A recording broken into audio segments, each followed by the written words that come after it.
Morning मित्रों, नमस्कार सभी को। आज हमारे गांव की एक खूबसूरत सुबह और इसमें गिलहरियों की आवाज़ इस सन्नाटे की चुप्पी को तोड़ रही है। बहुत खूबसूरती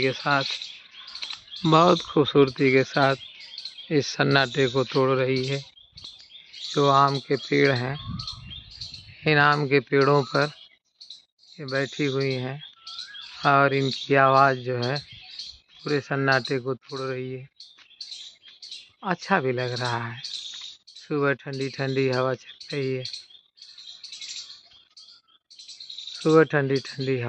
रही है। पूरी प्रकृति लगभग शांत है।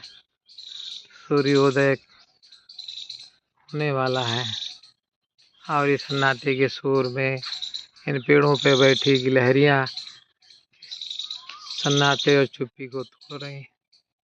आप यदि बैठे, लोग हिमालय पे जाते हैं ध्यान करने के लिए, गुफाओं में भी लोग ध्यान करते हैं। फिर मुझे लगता है कि यदि आप कहीं भी प्रकृति में बैठे हैं, प्रकृति में कहीं पर भी बैठे हैं, आप प्रकृति के जो संगीत है, प्रकृति में भी एक तरह की संगीत फैली हुई है। और इस नारियल के पेड़ पे, नारियल आप देख सकते हैं, हमारे दरवाजे के सामने एक हम लोग नारियल लगाए और उसमें फल भी आया हुआ है। फल अच्छा खासा फल आया हुआ है। हो सकता है कुछ पानी वाला भी हो, इस बार खाने को मिल जाए। और इस पर बैठी एक गिलहरी जो है, थोड़ा मेरे आने से अपनी आवाज़ को थोड़ा कम कर ली, लेकिन देखिए बहुत अच्छे से जो है अपनी आवाज़ दे रही है। ये है गिलहरी। आप देख रहे हैं कोयल की भी आवाज़ आ रही है। यदि प्रकृति से उत्पन्न आवाज़ों को भी आप सुन लें, ये किसी संगीत से कम नहीं है, किसी तान से कम नहीं है। एक कनेर का पेड़ है।